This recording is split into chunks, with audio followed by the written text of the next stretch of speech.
Good evening. I'd like to introduce you to a couple of people. First, I'd like to introduce you to David Ramsey.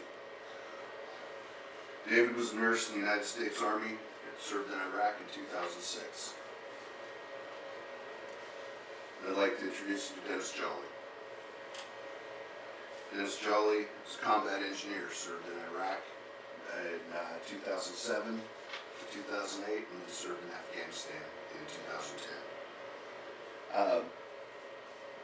Despite the difference in the jobs, they had many similarities. One, they both survived, they both came home. Two, they both returned to loving families, people who cared for them, people who wanted to take care of them. The other thing that they have in common is that they both committed suicide. David committed suicide in 2006 after returning home from Iraq and seeking help at Madigan Army Hospital. Dennis committed suicide just last year in November of 2013 after spending time trying to find help at the VA.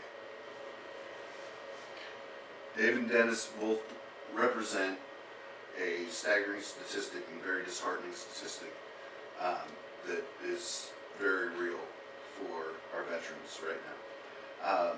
According to the Department of Veterans Affairs, 22 veterans per day commit suicide. Doesn't seem like that's a very large number considering there's, I believe, 137 people a day, 137 Americans a day that commit suicide. But when you consider the fact that veterans only make up 5% of the total United States population, and service members only make up 1% of the entire United States population, the 22.2%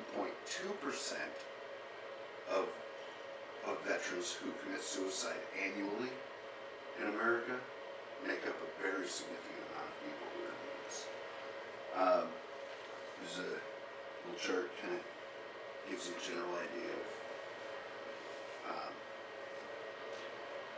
the number of suicides that they deal with.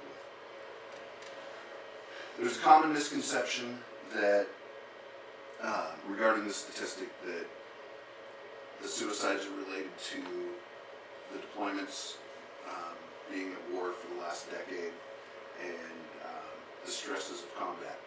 Surprisingly, in doing research on this report, I found that about 50% of the people who commit suicides in the military never served in a combat zone, never experienced combat. Some of these guys are just coming out of basic training. So it's hard to tell what the actual problem is. The Department of Defense and the VA have spent billions of dollars trying to figure out right now what is causing our veterans to want to or choose to commit suicide.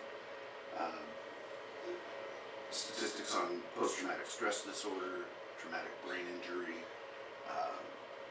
the stress of thinking about going to war, several other things are all kind of factors that they're trying to figure out and contribute, or that may contribute to this epidemic. The one thing that has really kind of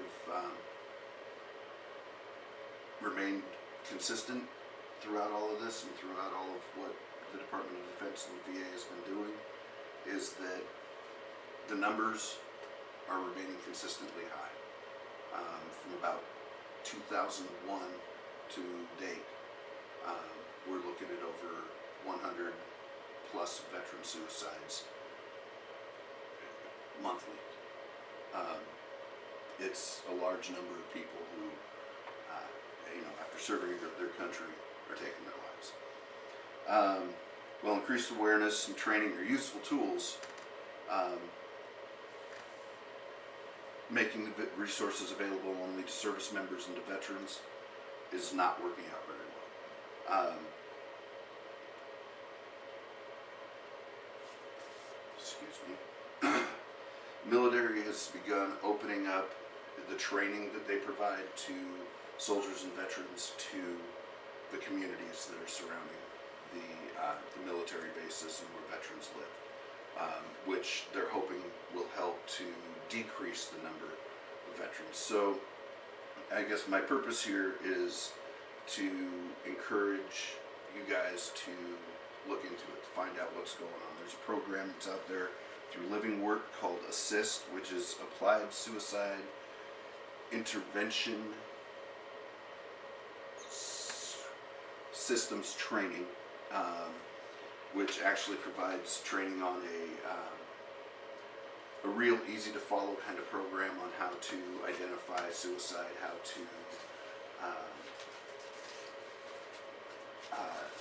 intervene, and how to help people who are dealing with these things.